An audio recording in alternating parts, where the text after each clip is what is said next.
আজ একদল মানুষেরা বলতে চাচ্ছে যে ভারতে মুসলমান বিদেশি, ভারত মুসলমানদের স্বদেশ নয়। কথাটা কি সত্য কথা? যারা বলে ভারতের মাটিতে থাকতে হলে জয় শ্রীরাম বলতে হবে, আমি তাদেরকে বলতে চাই আল্লাহর নবী তার সোনা জামানা জানিয়েছেন পৃথিবীর জমিনে ভারতবর্ষটা, ওই ভারতবর্ষ নবী দোয়া করেছিলেন। আজ নবী দোয়ার উসিলায় ভারতবর্ষের সরজমিনে পৃথিবীর ঈশ্বর সব দেশের চেয়ে বেশি আল্লাহর নবীর উম্মতের সংখ্যা হলো ভারতবর্ষ। কারণ এই ভারতবর্ষের জমিনে সৃষ্টির প্রথম নবী, সৃষ্টির প্রথম মানুষ নাম হলো হযরত আদম। ওই আদম আলাইহিস সালাম জান্নাত থেকে যেদিন পৃথিবীর জমিনে নেমেছিলেন, যে দেশের মাটিতে উনি নেমেছিলেন, যে জায়গায় উনি নেমেছিলেন, সেটাও তো ছিল আমাদের ভারতবর্ষ, সেটাও তো ছিল হিন্দুস্তান, সেটাও তো ছিল এই আমাদের মাতৃভূমি স্বদেশ ভারত ভূমি, সেটাও ছিল আমাদের জন্মস্থান ভারতবর্ষ। একটু ইমানের আওয়াজ দিয়ে বলা যাবে না? একটু জোর গলায় বলা যাবে না? ভারতবর্ষের জমিনে আজ একদল মানুষেরা বলতে চাচ্ছে যে ভারতে মুসলমান বিদেশি, ভারত মুসলমানদের স্বদেশ নয়। কথাটা কি সত্য কথা? বিদেশ থেকে আসলে যদি বিদেশি বলা হয়, তাহলে পৃথিবীর অন্য দেশ থেকে আসা আর্য জাতি যারা ভারত থেকে, বাংলাদেশ থেকে যারা এসেছে ভারতে বসবাস করছে, পাকিস্তান থেকে এসে যারা ভারতে বসবাস করছে, তাদেরকে বিদেশি বলা যাবে? জোরে বলেন না। কারণ তারা এদেশেই তাদের মাতৃভূমি, ভারত ছাড়া তাদের অন্য কোনো স্বদেশ নেই। ইংরেজদেরকে বিদেশি বলা হতো কারণ ইংরেজদের স্বদেশ ছিল যার নাম হলো ইংল্যান্ড। ওরা অন্য দেশ থেকে এদেশে জোর করে এসে বসেছিল, তাই ওদেরকে বিদেশি বলা হতো। আর আমরা ভারতীয়, ভারতবর্ষের মুসলমান, আমাদের পৃথিবীর অন্য কোথাও আমাদের স্বদেশ নেই। তাই এই স্বাধীন সার্বভৌমত্ব ভারতবর্ষই হলো আমাদের একমাত্র স্বদেশ। যারা বলে ভারতের মাটিতে থাকতে হলে জয় শ্রীরাম বলতে হবে, আমি তাদেরকে বলতে চাই যে দেশ যখন ভাগ হয়েছিল, সর্দার বল্লভভাই প্যাটেল, পণ্ডিত জওহরলাল নেহরু, গান্ধীজি এনাদের মতামত নিয়ে যখন মোহাম্মদ আলী জিন্না দেশ ভাগ করেছে, আপনারা ইতিহাস অনেকে জানেন, জানেন না? জানেন না? জানেন। তখন যারা পাকিস্তানপন্থী ছিল, পাকিস্তানকে যারা ভালোবাসতো তারা পাকিস্তানে চলে গেছে, যারা বাংলাদেশকে ভালোবাসতো তারা বাংলাদেশের সরজমিনে চলে গেছে, আর কিছু মুসলমান হিন্দুস্তানের সরজমিনে রয়ে গেছে। ওই মুসলমানেরা সেদিন এই চিন্তা মাথায় নিয়েছিল, এই ভারতবর্ষের সরজমিনে আমাদের পূর্বপুরুষরা শহীদ রয়েছে, আমাদের ওলামায়ে কেরাম এদেশের জন্য জীবন দিয়েছে, এদেশের জন্য তারা প্রাণ বলিদান দিয়েছে। হাজার নয় লক্ষ মানুষ মুসলমান ওলামায়ে কেরাম এদেশের মাটিতে শহীদ রয়েছে। আজ বিজ্ঞানী একজন দার্শনিক তিনি বলছেন, ভারতবর্ষের সরজমিনে প্রতিটি জায়গায় জায়গায় যদি আজও ল্যাবরেটরির ভিতরে দিয়ে ভারতবর্ষের মাটি পরীক্ষা করা হয়, তাহলে সেটা আজও প্রমাণ পাওয়া যাবে ল্যাবরেটরির মাধ্যমে যে সেখানে পর্যন্ত মুসলমানদের রক্ত সেই মাটির সঙ্গে, ভারতের ইঞ্চি ইঞ্চি মাটির সঙ্গে মিশে আছে। জোরে বলুন সুবহানাল্লাহ। একটু ইমানের আওয়াজ দিয়ে বলা যায় না? যারা বলে ভারতবর্ষে থাকতে গেলে জয় শ্রীরাম বলতে হবে, ভারত আমাদের মাতৃভূমি, আমরা বলি ভারত শুধু মাতৃভূমি না, ভারত মাতৃভূমির সাথে সাথে পিতৃভূমিও বটে। কারণ এদেশের মাটিতে সর্বপ্রথম যিনি এসেছিলেন তিনি মাতা না, তিনি ছিলেন পিতা। জোরে বলুন সুবহানাল্লাহ। আমরা বলেছি এতদিন ওরা মানিনি, বিশ্বাস করেনি, বলে ওলামারা ফাউ চেল্লাচ্ছে, বক্তারা ফাউ বলছে, কিন্তু বন্ধু কথাটা ফাউ না, ওনাদের বেদের মধ্যে এ কথার প্রমাণ আছে। পৃথিবীর জমিনে স্বর্গ বা প্যারাডাইস জান্নাত থেকে যে মানুষটি সর্বপ্রথম এই ধরতলে পা রেখেছিলেন, এই ভারত ভূমিতে পা রেখেছিলেন, তার নাম হলো আদম। সংস্কৃত ভাষায় অং স্বর্গদোপি হেরি নাম পদচ্যুতং আদম কল্লং বসুমতি হেরি নাম সর্বভূত আদম কলম নমস্তুতে করিরোষি আদম বসুমতি নমো। বেদের 922 পৃষ্ঠা, সেখানে বলা হয়েছে যে জান্নাত বা প্যারাডাইস থেকে যে মানুষটি সর্বপ্রথম ভারতের মাটিতে পা রেখেছে তার নাম হলো হযরতে আদম। জোরে বলুন। নাম্বার 2, তাহলে আমরা শুধু ভারত মাতার জয় বলবো না, ভারত পিতারও জয় বলবো যদি বলা লাগে। কথা শুনতে পাচ্ছেন না পাচ্ছেন না? নাম্বার 2 নম্বরে বলছে মুসলমান মানে এরা অন্যের মন্দির ধ্বংসকারী। মুসলমানরা 750 বছর ভারত শাসন করেছে, করেছে না করে নাই? বলেন না ভাই।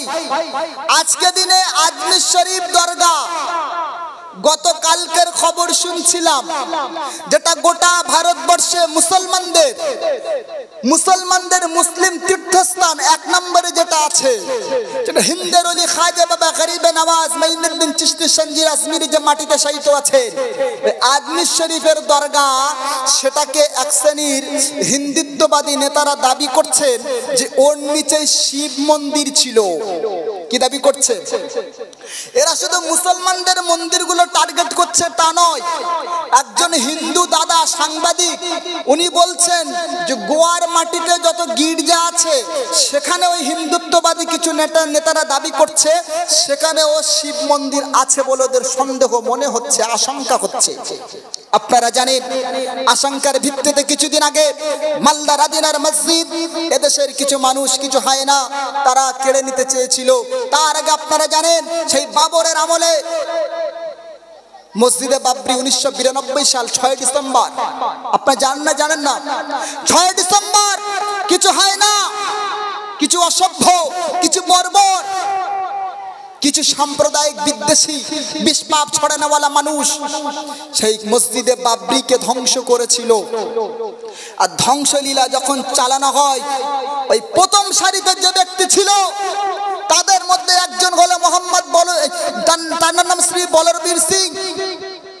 ওই ব্যক্তি কিছুদিন আগে ইন্তেকাল করেছেন, কিন্তু উনি ওই প্রথম সারির একজন মন্দির যারা ভেঙেছে তাদের মধ্যে। পরবর্তী সময়ে উনি ইসলাম গ্রহণ করেছিলেন, যারা বলেন সুবহানাল্লাহ। যারা ইসলাম গ্রহণ করেছিলেন তার নাম হলো মাওলানা ওই যে উত্তরপ্রদেশে বাড়ি, নামটা মনে আসছে না, কি একজন নাম আছে মাওলানা সাহেব, যার হাতে কিছু কম বেশি এযাবৎকাল 5 লক্ষের অধিক মানুষ ইমানের কালেমা পড়ে মুসলমান হয়েছে। জোরে বলেন সুবহানাল্লাহ। কত লক্ষ বললাম? 5 লক্ষ। ভাই উনি মুসলমান, এখন হায়াতে আছেন উত্তরপ্রদেশে ফোরাত মুজাফফরনগর জেলার ফোলাদ গ্রামে ওনার বাড়ি। নামটা আমার মনে আসছে না, 5 লক্ষের কাছাকাছি। ওনাকে পুলিশ অ্যারেস্ট করে ধরে নিয়ে গেছে উত্তরপ্রদেশের মাটিতে। যখন ধরে নিয়ে গেছে সেখানে উত্তরপ্রদেশের যোগী আদিত্যনাথের প্রশাসন, পুলিশ, তার যত মানে উচ্চ মানে আপনার বিচার ব্যবস্থার ঊর্ধ্বতম কর্মকর্তা যারা আছেন সকলের সামনে ওনাকে জিজ্ঞেস করা হচ্ছে, মাওলানা সাহেব আপনার বিরুদ্ধে জোর করে ধর্মান্তরণ করার অভিযোগ আনা হয়েছে। আপনি যাবৎকাল নাকি 5 লক্ষের অধিক মানুষ অমুসলমানকে মুসলমান বানিয়েছেন, কথা কি সত্য? মাওলানা সাহেব তখন জবাব দিয়ে বলছেন, তার ইমানি জবাবটা শুনে নেন, অবাক হবেন।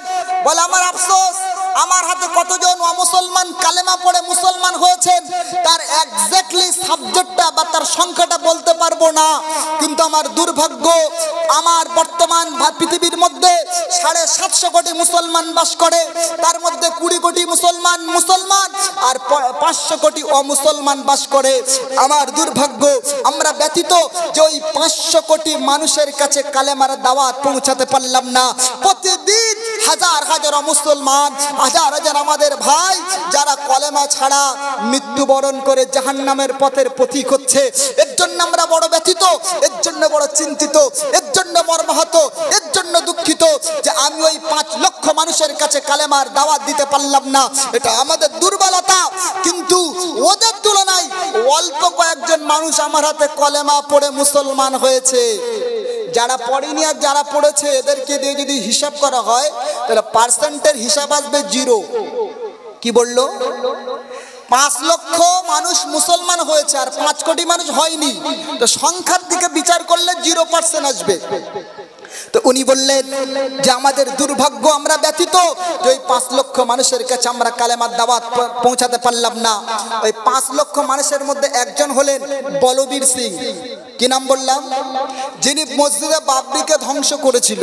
ভাই ওই বলবীর সিং পরবর্তীতে ইমানের কালেমা পড়ে মুসলমান হয়েছিলেন। জোরে বলেন সুবহানাল্লাহ। উনি বলেছিলেন আল্লাহ আমাকে আমার দ্বারাই আমার জাহালাতের কারণে না জানার কারণে আল্লাহর একটা ঘরকে আমি ভেঙে বড় অন্যায় করেছি, বড় পাপ করেছি। এই পাপের বিসর্জন স্বরূপ হিসাবে আল্লাহ যদি আমার হায়াতে রাখে, আমি যতদিন হায়াতে থাকবো আমি আল্লাহর জমিনে আল্লাহর 100 ঘর নব প্রতিষ্ঠিত করব। জোরে বলুন সুবহানাল্লাহ। একটু ইমানের আওয়াজ দিয়ে বলা যায় না? একটু জোর গলায় বলা যায় না? ভাই উনি ওনার জীবনে 99টার কাছাকাছি 80 থেকে 90টা মসজিদ করেছেন, আমাদের কাছে পরিসংখ্যা রিপোর্ট আছে। কিন্তু তার আগে কোনো কারণে উনি ইন্তেকাল করেছেন, সেটাও অস্পষ্ট, কোনো কারণে বলতে পারবো না, সন্দেহতার মধ্যে আমরা আছি।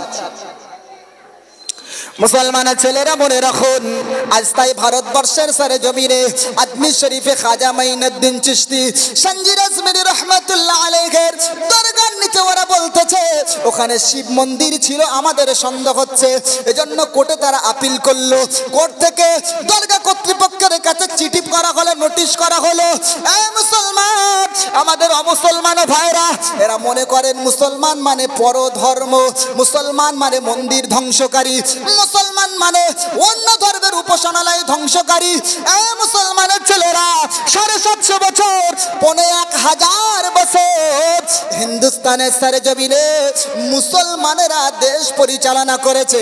এ বন্ধু এই 1000 বছরে, এ বন্ধু এই 750 বছর 750 বছরের ইতিহাসে একটাও মন্দির মুসলমানেরা ধ্বংস করেছে বলে ইতিহাসের পৃষ্ঠার কোনো প্রমাণ আজ পর্যন্ত ভারতবর্ষের কোন ইতিহাসবিদ দিতে পারে নাই। আর একটু জোরে বলা যাবে না? ইমানের আওয়াজ দিয়ে বলা যাবে না? এ মুসলমানের ছেলেরা, হিন্দুস্তানের সরজমিনে যদি মুসলমান এমনি করে অন্য ধর্মের উপাসনালয় যদি ভাঙত, তাহলে আজ ভারতবর্ষের সরজমিনে ও মুসলমানদের কোনো ধর্মীয় স্থানের টিকে খুঁজে পাওয়া যেত না।